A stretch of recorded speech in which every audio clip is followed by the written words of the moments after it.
একই ডোমেইন, এখন ডোমেইনটা কি সেটা একটা বিষয়। একই ডোমেইনের অধীনে একাধিক ওয়েব পেজের একাধিক ওয়েব পেজের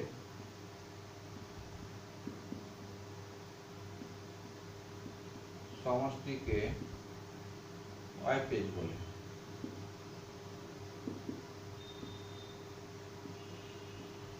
এখানে আমরা বললাম যে একই ডোমেইনের অধীনে একাধিক ওয়েব পেজের সমষ্টিকে ওয়েব পেজ বলে। তাহলে আমরা যে একটি কথা বললাম যে একটা পরিবারে একটি মানুষ, একটি মানুষ বলতে একটা মানুষ, আমি একজন, তাহলে সেটাকে আমরা বলবো ওয়েব পেজ। আমার পরিবারে যদি 5 জন সদস্য থাকে, 5 জন সদস্য মিলে যখন একটা পরিবার হচ্ছে, সেই পরিবারটা হচ্ছে আমাদের ওয়েবসাইট। ঠিক অনুরূপভাবে আমরা বললাম যে একটা বইয়ের নির্দিষ্ট নাম আছে, যে সেই বইটা বাংলা, এই বাংলা বইটা, বাংলা নামটা হচ্ছে ওয়েবসাইট।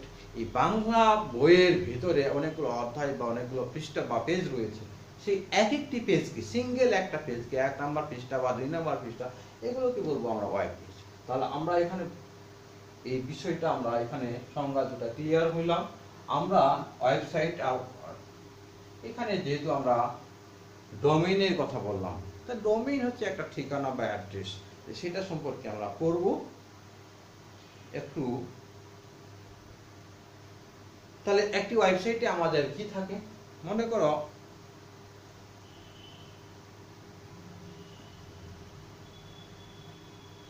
এখানে লিখলাম দিনাজপুর এডুকেশন বোর্ড .gov.bd, এটা একটা ঠিকানা, অ্যাড্রেস, এটাই হচ্ছে domain name. Dinajpur education board .gov.bd, এটা একটা ডোমেইন নেম বা একটা নাম। এই নামটা আবার দেখা যাচ্ছে যে বর্ণভিত্তিক বা ক্যারেক্টার ভিত্তিক, এটাকে এই জন্য আমরা বলবো ডোমেইন নেম। আর আরও আমাদের রয়েছে আইপি অ্যাড্রেস। এখন এই ডোমেইন নেমের অধীনে বা এই নামের অধীনে আমাদের কি কি থাকতে পারে, এটাতে যদি আমরা যাই, থাকতে পারে হয়তো আমাদের শুরুতে হোম পেজ, হ্যাঁ, থাকতে পারে হয়তো নোটিশ, আর নোটিশ বিভিন্ন রকম থাকতে পারে, ভর্তি নোটিশ, পরীক্ষার নোটিশ, আরো আনুষঙ্গিক অন্যান্য অনেক নোটিশ থাকতে পারে। আমাদের থাকতে পারে এখানে ফলাফল, রেজাল্ট, থাকতে পারে অ্যাডমিশন, এরকম থাকতে পারে হয়তো আমাদের আদার্স কোনো বিষয়। তাহলে এটা একটা পেজ, এটা একটা পেজ, এটা একটা পেজ, এটা একটা পেজ। এই পেজগুলো কিন্তু আমাদের এক একটা পেজ, এগুলোর ভিতরে হয়তো আরো পেজ থাকতে পারে। নোটিশে যখন যাব তখন হয়তো ক্লিক করলে একাধিক আমরা পেজ পাবো। এখন এই এইগুলো হচ্ছে আমাদের পেজ, ওয়েব পেজ। আর সবগুলো যখন থাকতেছে একাধিক ওয়েব পেজ, এখন কার অধীনে, এই দিনাজপুর এডুকেশন বোর্ড, এটার অধীনে আছে। তাহলে এইটাকে আমরা বলছি একটা একটা ওয়েবসাইট। তাহলে আমরা কিন্তু এই বিষয়টা কিছুটা হলো ক্লিয়ার। এরপরে আমরা চলে যাচ্ছি, যেহেতু আমরা বলছি যে ওয়েবসাইট,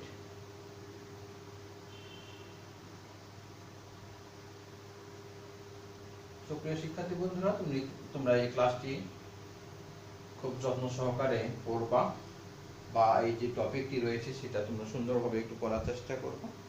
এখন আমরা প্রথমে যাচ্ছি হোম পেজ, কিছু জ্ঞানমূলক প্রশ্ন।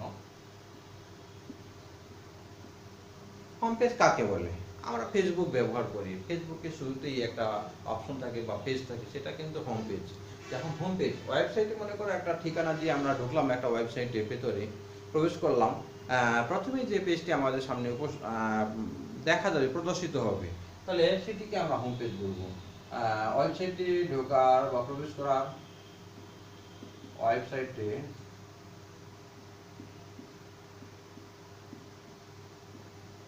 প্রবেশের পর প্রথমেই যে পেজটি প্রদর্শিত হয় বা দেখা যায় তাকে হোম পেজ বলবো, তাকে হোম পেজ বলে। তো প্রিয় শিক্ষার্থী বন্ধুরা, আমরা হোম পেজ তাহলে আমরা বলবো শুরুর পেজ, নীল পাতা অনেক সময় থাকে, আমরা ওয়েবসাইট বিভিন্ন ওয়েবসাইট সার্চ করলে দেখতে পাবো বিভিন্ন নামের হয়তো এই হোম পেজের কথাটা বলা আছে। তারপরে হয়তো আমরা এখানে বলছি যে ওয়েবসাইটে ঢোকার বা প্রবেশ করার পর প্রথম যে পেজটি আমাদের সামনে দেখা যাবে সেটিকে আমরা বলবো হোম পেজ। এরপরে আমরা চলে যাচ্ছি ওয়েব সার্ভার।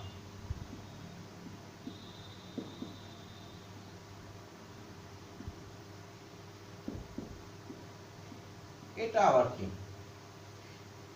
ওয়েব সার্ভার হচ্ছে যে এই যে আমরা ওয়েবসাইটের কথা বলছি, ওয়েবসাইটটি যেখানে রাখা হবে তাকে বলবো আমরা রাখা বা হোস্ট করা। ওয়েবসাইটটি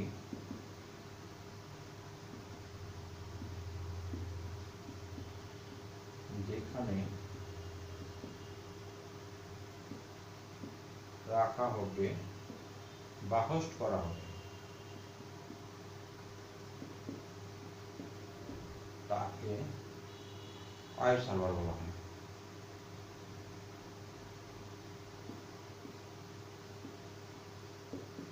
এই তাহলে ওয়েবসাইটটি যেখানে আমরা রাখবো, যে ঠিকানায় আমরা রাখবো সেটিকে আমরা হোস্ট করা বলছি, সেটাকে আমরা বলবো ওয়েব সার্ভার। এরপরে আমরা যদি যদি যাই যে ইউআরএল বা ওয়েব অ্যাড্রেস, ইউআরএল এর পুনরূপ হচ্ছে uniform resource locator. URL uniform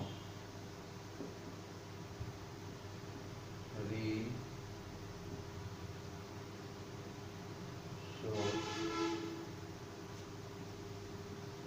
locator, uniform resource locator বা ইউনিভার্সাল রিসোর্স লোকেটর। দেখে নিন বানানটি, ইউনিফর্ম বা ইউনিভার্সাল রিসোর্স। ইউনিফর্ম হতে পারে বা ইউনিভার্সাল হতে পারে রিসোর্স লোকেটর, ইউনিফর্ম বা ইউনিভার্সাল রিসোর্স লোকেটর। ইউআরএল যদি আমরা সংক্ষেপে বলি যে ওয়েবসাইটের একক ঠিকানাকে বলা হয় ইউআরএল। ওয়েবসাইটের একক ঠিকানাকেই বলা হয় ইউআরএল, যেটাকে আমরা বলছি ওয়েব অ্যাড্রেস। এটার আরেকটা নাম আছে ওয়েব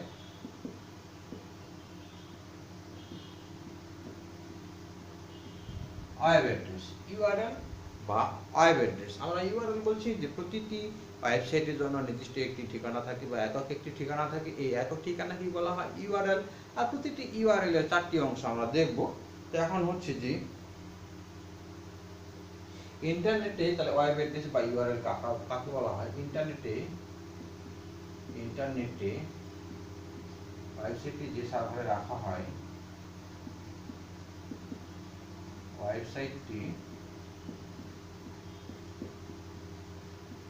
যে সার্ভারে রাখা হয় তার জন্য নির্দিষ্ট একটি ঠিকানা থাকে।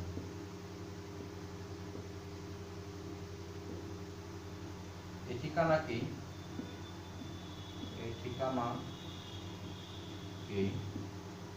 ইউআরএল বা ওয়েব অ্যাড্রেস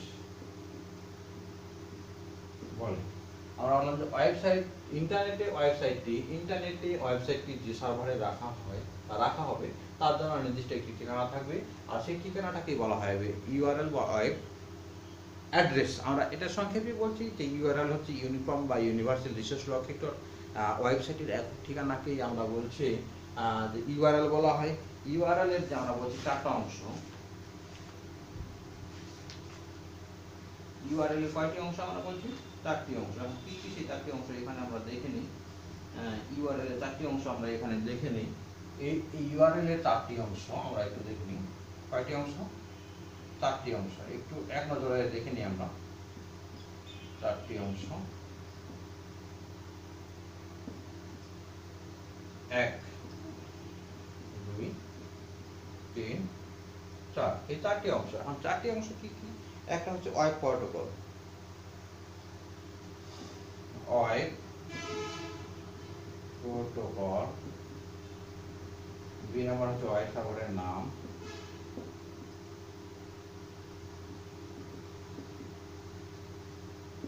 তিন নম্বর হচ্ছে সার্ভারের ডিরেক্টরি বা ফোল্ডার নেম, সার্ভারের ডিরেক্টরি বা ফোল্ডারের নাম,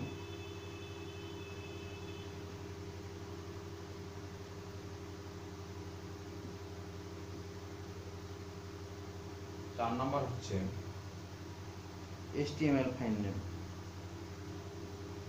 HTML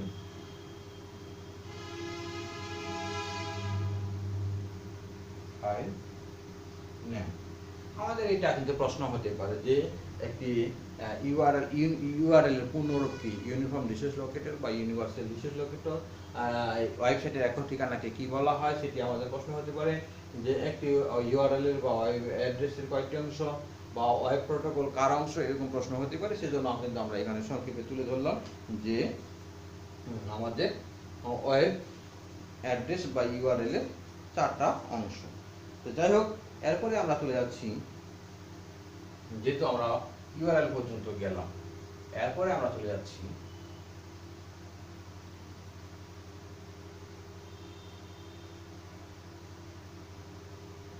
সুপ্রিয় শিক্ষার্থী বন্ধুরা, হ্যাঁ, এই ক্লাসটি কেমন লাগছে? আশা করি ভালো লাগছে। এরপরে আমরা চলে যাচ্ছি যে প্রথম ওয়েবসাইট তৈরি করা হয় 1991 সালের 6 আগস্ট। প্রথম ওয়েবসাইট তৈরি করা হয় কত সালে? ওয়েবসাইট তৈরি করা হয়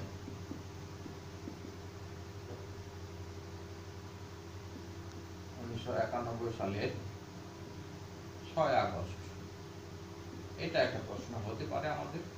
কারণ এই যে আমরা বললাম যে প্রথম ওয়েবসাইট তৈরি করা হয় 1991 সালের 6 আগস্ট, এরপরে আমরা 1991 সালের 6 আগস্ট, এরপরে আমরা চলে যাচ্ছি যে একটি ওয়েবসাইট তৈরি করতে গেলে আমাদের কয়টি বিষয়ের দিকে খেয়াল রাখতে হয়। হ্যাঁ, সেটিতে আমরা চলে যাব। তো আমরা প্রথমে আমরা বলবো যে ইন্টারনেটে ওয়েবসাইট খুলতে গেলে যা লাগে। তাহলে একটি ওয়েবসাইট তৈরি করতে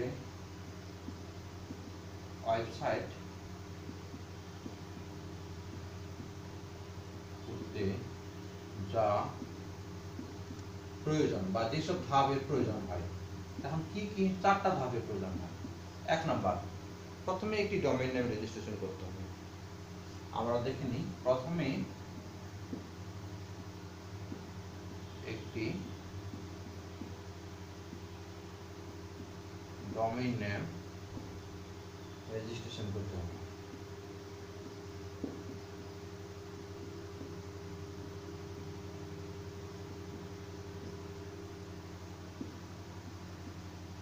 দুই নাম্বার,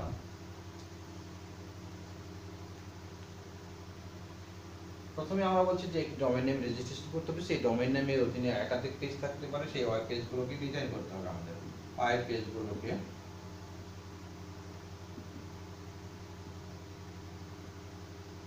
ডিজাইন করতে হবে।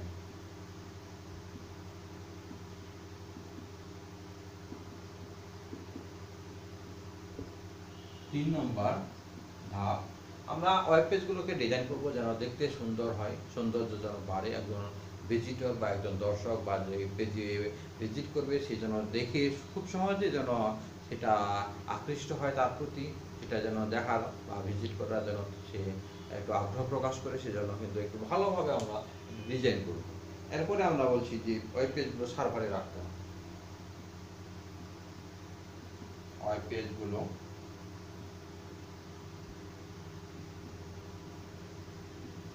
সার্ভারে রাখতে হবে। এখন আমাদের মনে করো ডোমেইন নেম আছে, ওয়েব পেজ আছে, এটা আমরা কোথায় রাখবো? এর জন্য অবশ্যই একটা সার্ভার, নির্দিষ্ট একটা সার্ভার যেখানে সবসময় কম্পিউটার বা যেখানে সবসময় নেট নেটওয়ার্ক সুস্থ থাকবে সেখানে আমরা অবশ্যই এই ওয়েব পেজগুলোকে রাখবো। আরেকটি কথা, আমরা আমরা সার্ভারে রাখলাম, ওয়েব পেজগুলোকে ডিজাইন করলাম, আমরা ডোমেইন নেম নিলাম, প্রথমে ডোমেইন নেম হলো, তারপরে আমাদের ওয়েব পেজ হলো, ডিজাইন করলাম, সেগুলো আমরা সার্ভারে রাখলাম। এখন কি আমরা এভাবে থেমে যাব? না, আমরা এখন এভাবে থেমে যাব না। আমরা কি করব, এই ওয়েব পেজগুলো যে আমরা সার্ভারে রাখলাম, আমরা জানি একটি কথা যে প্রচারেই প্রসার। আমরা এগুলো যেন প্রচারমুখী হয়, যেন খুব সহজেই প্রসার ঘটে, এই জন্য আমরা যে কাজটি করব, যে ওয়েবসাইটটি আরো বেশি প্রচারমুখী করার জন্য ওয়েবসাইটটি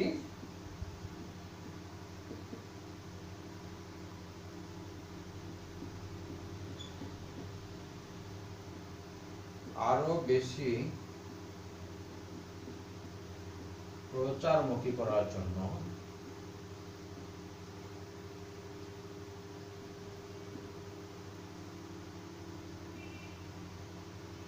সার্চ ইঞ্জিন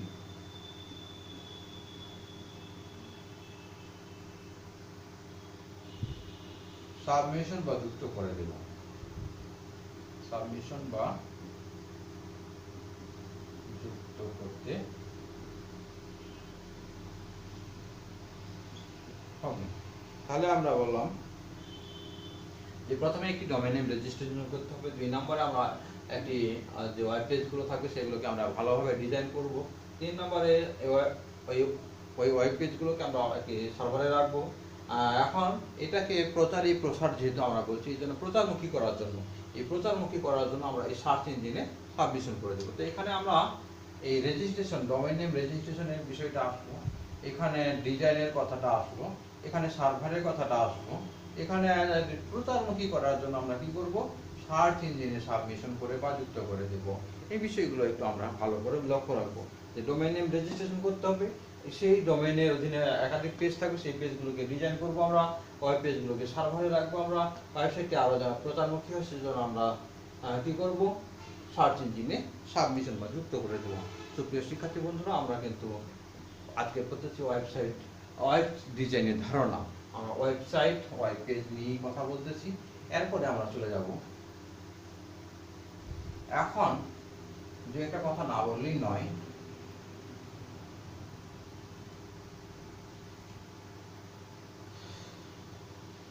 একটি আমরা এখানে বিষয় লক্ষ্য করলাম, ইউআরএল। ইউআরএল এর পূর্ণরূপ কিন্তু আমরা বললাম যে ইউনিফর্ম বা ইউনিভার্সাল রিসোর্স লোকেটর। এবারে আমি ISP, internet service provider, internet service provider,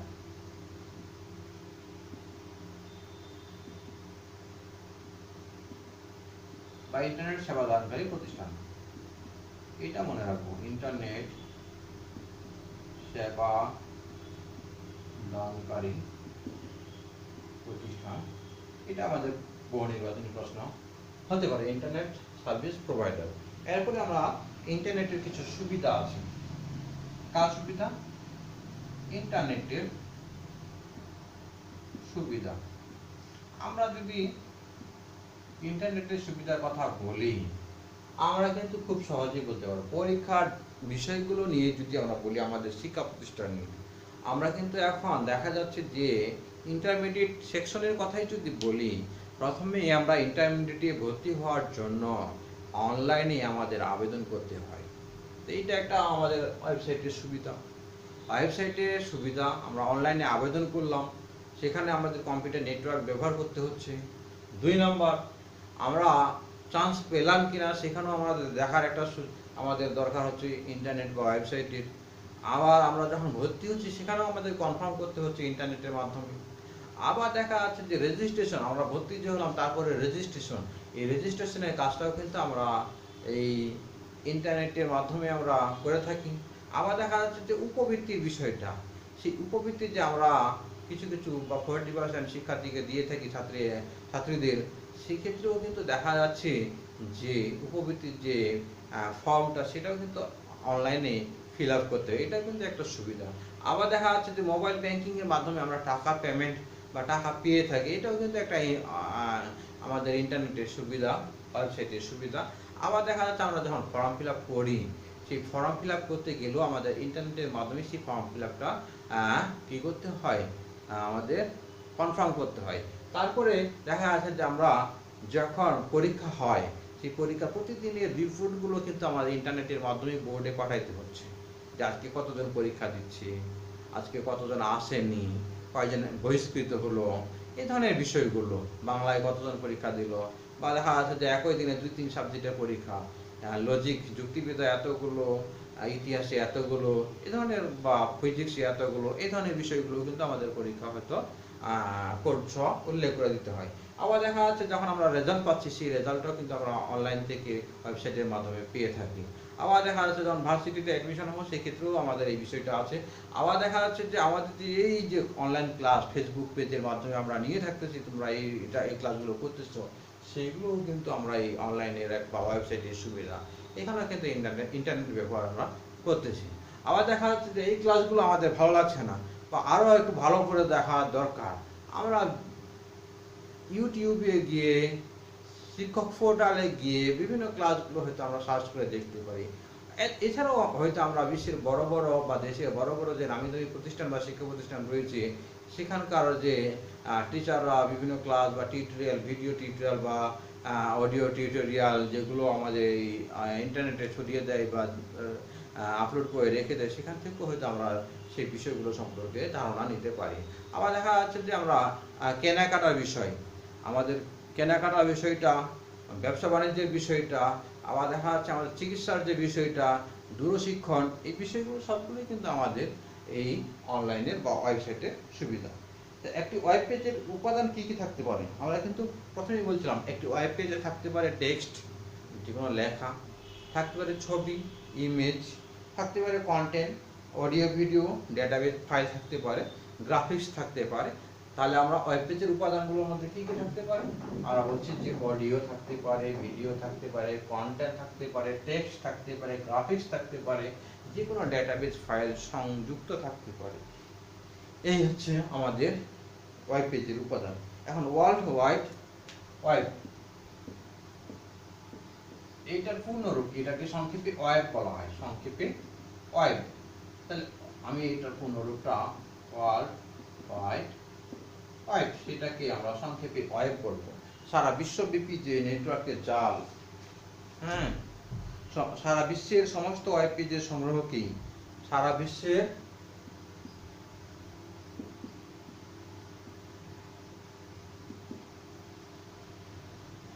সমস্ত ওয়েব পেজের সংগ্রহ কি, সমস্ত ওয়েব পেজের সংগ্রহ কি,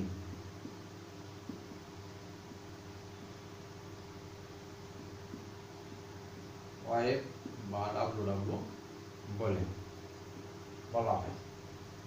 আবার যদি এর জনক আমরা বলি, তাহলে কিন্তু বলবো আমরা টিম বার্নার্স-লি আমরা বলবো 1989 সালের মার্চে এটার জনক 1989 সালের মার্চে টিম বার্নার্স-লি একটা প্রস্তাব লেখেন। এই জন্য এই টিম বার্নার্স-লিকে আমরা হয়তো অনেক সময় বা উদ্ভাবক বা জনক বলে থাকি, তো এটা আমরা মনে রাখবো।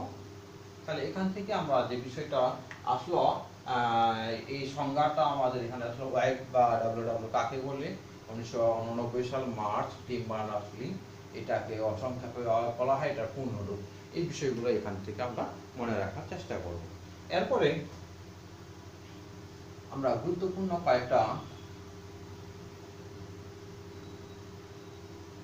আজকের ক্লাসে আর বেশি কিছু বাড়াবো না, আজকের ক্লাসে আমরা গুরুত্বপূর্ণ কয়েকটা টপিকের কথা বা যে জ্ঞানমূলক যে প্রশ্নগুলো হয়, সেইগুলোর কথা আমি আরো দুই একটা অ্যাড করে দিচ্ছি। 1 নাম্বার, আমরা সার্ভার বা ওয়েব সার্ভারের কথা বললাম। ওয়েব সার্ভার, এই ওয়েব সার্ভারটা ব্যাক এন্ড হিসেবে কাজ করবে। সার্ভার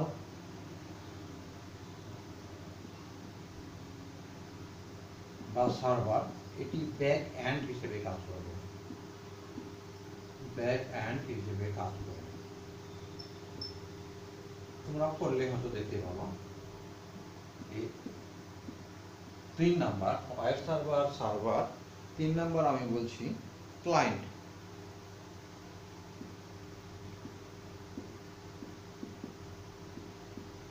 এটি ফ্রন্ট এন্ড হিসেবে কাজ করে, কারণ ফ্রন্ট এন্ড হিসেবে কাজ করে কিবোর্ড, মাউস, মনিটর ইত্যাদি। এই কিবোর্ড, মাউস, মনিটর এগুলোর কথা থাকতে পারে। আমাদের web portal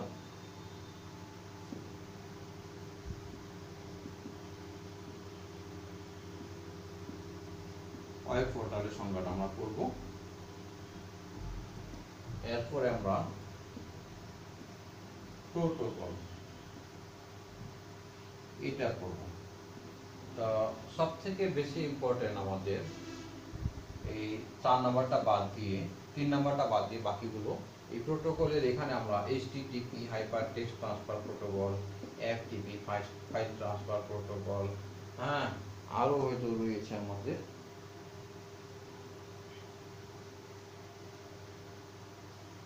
TCP, VoIP voice over বা IP ইন্টারনেট প্রোটোকল, হ্যাঁ এই ধরনের বিষয়গুলো হয়তো আমাদের এখানে আরো রয়েছে। পোস্ট অফিস প্রোটোকল, এই বিষয়গুলো 1টা 2টা 3টা 4টা 5টা 6টা এগুলো সম্পর্কে বা এগুলোর পূর্ণরূপ hypertext transfer protocol, file transfer protocol, transfer control transmission,